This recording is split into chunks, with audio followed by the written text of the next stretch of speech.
اعوذ باللہ من الشیطان الرجیم بسم اللہ الرحمن الرحیم۔ نویں جماعت کے عزیز طالبات، السلام علیکم ورحمۃ اللہ۔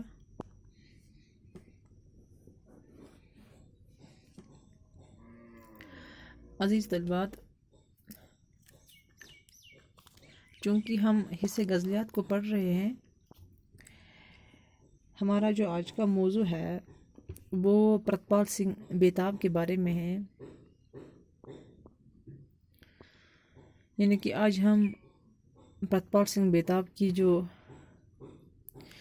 ان کا جو بچپن ہے، ان کا بچپن جو ہے یا ان کا طالب علمی کا زمانہ، اور اس کے ساتھ ساتھ کب سے کہاں سے انہوں نے شعر و شاعری میں حصہ لیا، اس کو شروع کیا، آج ہم انہی کے بارے میں تھوڑی بہت جانکاری حاصل کر لیتے ہیں۔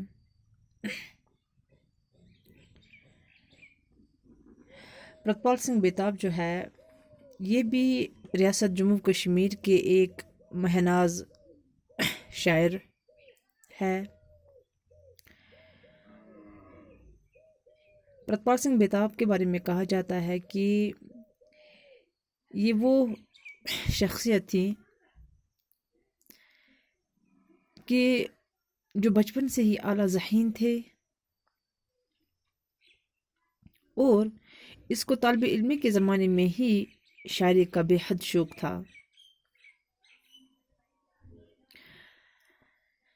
لیکن ان کا جو یہ بچپن کا شوق تھا، شاعری کا شوق تھا، یہ جب انسان کے مقدر میں کسی چیز کا لکھا ہوتا ہے تو وہ وقت پہ ہی ملتی ہے، تو یہ شوق ان کی زندگی میں، یعنی کہ ان کی زندگی کا یہ شوق جو ہے ان کی نوکری کے زمانے میں نکھر کر سامنے آیا، اور وہاں سے انہوں نے پھر شاعری کا آغاز کیا۔ جہاں تک تعلق ہے ان کی پیدائش کا، تو ان کا جو اصل نام ہے وہ پرتپال سنگھ، یعنی کہ ان کا جو پورا نام ہے وہ پرتپال سنگھ، اور تخلص یہ اختیار کرتے تھے بیتاب، یعنی کہ بیتاب ان کا تخلص تھا، پرتپال سنگھ ان کا نام تھا۔ یہ 26 جولائی 1949 کو کھڑی دھرم سال پونچھ میں پیدا ہوئے، یعنی کہ ان کی تو جائے پیدائش ہے وہ ضلع پونچھ ہے۔ والد کا نام جو تھا وہ سردار پریم سنگھ، ان کے والد کا نام تھا سردار پریم سنگھ۔ انہوں نے اپنی ابتدائی تعلیم گورنمنٹ پرائمری اسکول پونچھ سے حاصل کی، لیکن اس کے بعد کیا ہوا کہ ان کے جو گھر والے ہیں وہ فیروز پور یعنی پنجاب چلے گئے۔ پنجاب میں پرتپال سنگھ بیتاب کو منوہر لال ہائر سیکنڈری اسکول میں داخلہ ملا، جہاں پر انہوں نے 9ویں جماعت تک تعلیم حاصل کی۔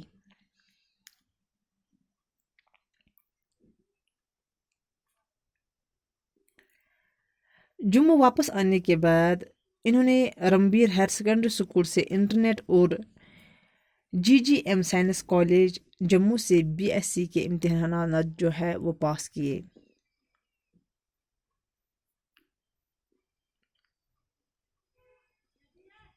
انہوں نے 1972 میں جموں یونیورسٹی سے سیاسیات میں MA کی ڈگری حاصل کی،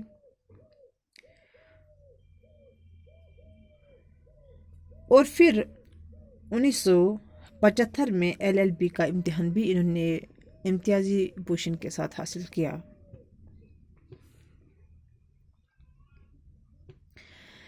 جیسے کہ میں نے پہلے ہی یہ عرض کر چکی ہوں کہ جو پرتپال سنگھ بیتاب تھی وہ بچپن سے ہی ذہین تھے، انہوں نے اپنے تمام امتحانات جو ہے وہ احسن طریقے سے انجام دیے، یعنی کہ پاس کیے، اور یہ یعنی کہ ہر ایک امتحان اول پوزیشن سے حاصل کرنا، کسی امتحان میں کامیابی جو ہے وہ اول پوزیشن سے حاصل ہو، یہ تو وہیں پہ ظاہر ہوتا ہے کہ یہ ان کی ذہانت اور محنت کا ہی نتیجہ ہو سکتا ہے جو یہ جو ان کی ذہانت اور محنت کا نتیجہ تھا وہ یہی تھا کہ اس نے ہر ایک امتحانات جو ہے وہ اول نمبرات سے پاس کیے۔ 1977 میں انہوں نے KAS کا امتحانات پاس کیا اور انٹر سیکرٹری کے عہدے پر بھی فائز ہوئے۔ بیتاب سنگھ جو ہے وہ انہوں نے ترقی کرتے کرتے کمشنر سیکرٹری کے عہدے تک پہنچ گئے اور 2008 میں یہ ریٹائر ہو گئے۔ پرتپال سنگھ بیتاب ایک قابل محنتی ایک بہت بڑے قابل شخصیت تھے، یہ محنتی تھے، عوام دوست اور ایماندار افسر رہے ہیں، یعنی کہ ایمانداری کے ساتھ انہوں نے اپنی جو نوکری ہے وہ انجام دی ہے۔ پرتپال سنگھ بیتاب جو ہے ان کو طالب علمی کے زمانے میں ہی شعر و شاعری کا شوق تھا، اور یہ شوق جو ہے ان کی نوکری کے بعد، ان کی نوکری کے زمانے میں جو یہ شوق تھا وہ نکھر آیا۔ 1981 میں ان کا پہلا جو شاعری مجموعہ ہے پیش خیمہ وہ شائع ہوا، اور اس کے بعد بہت سارے مجموعے منظر عام پر آ چکے ہیں، جن میں سراب در سراب، خود رنگ، موج ریگ اور شہر غزل خاص طور پر قابل ذکر ہے۔ بیتاب کی شاعری جو ہے جدید دور میں انسان کے لیے ایک المیہ کو بیان کرتی ہیں، انسان کی تباہی، انسان کی جو انتہائی بے بسی کے علاوہ قدوروں سے انحراف اور رشتوں کی بے یقینی کا ماتم ان کی غزلوں میں نظر آتا ہے۔ پرتپال سنگھ بیتاب کو ان کی شاعری خدمات کے لیے جموں و کشمیر کلچرل اکیڈمی انعام، صادق میموریل انعام، Bakshi, Ghulam Mohammad memorial awards, central institute of central languages کا بھاشا بھارتی انعام، جمینی اکیڈمی پانی پت، ہریانہ کے انعامات کے علاوہ بہت سارے دوسرے انعامات بھی یہ حاصل کر چکے ہیں۔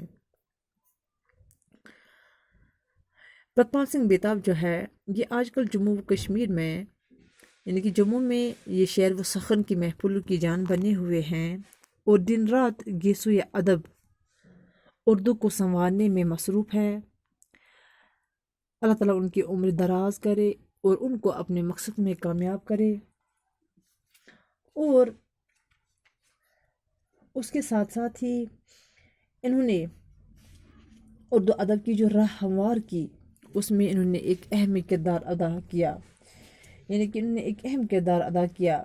اردو ادب کو آگے لے جانے میں، اردو ادب کی خدمت کرنے میں۔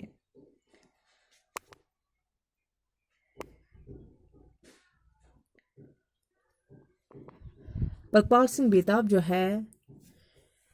ان کی غزلوں سے واضح ہو جاتا ہے کہ ان کا جو سخن تھا، ان کا جو کلام تھا وہ اتنا پر اثر تھا، وہ اتنا پر اثر ہے کہ سامعین کو وہ متاثر کیے بغیر نہیں رہتا۔ پرتپال سنگھ بیتاب کی جو شاعری ہے اس میں ایک نیا سا رجحان ملتا ہے، اس میں ایک ایسا شعور، ایک ایسا انسانی شعور سماج کو ایک ایسا یعنی کہ ایک ایسی اطلاع سماج کو ملتی ہے کہ جس سے ہمارا جو سماج ہے وہ آج کل کی جو بھی جدید دور میں ایک انسان کے لیے بہت سارے المیہ تو ہوتے ہیں، یعنی کہ ان کو وہ بیان کرتے ہیں، اور یعنی کہ رشتوں کی پامالی ہو یا رشتوں کو نہ ماننے والے جو لوگ ہوتے ہیں، یعنی کہ ان کے بارے میں بھی ایک اہم پیغام ان کی غزلوں سے ہمیں حاصل ہوتا ہے۔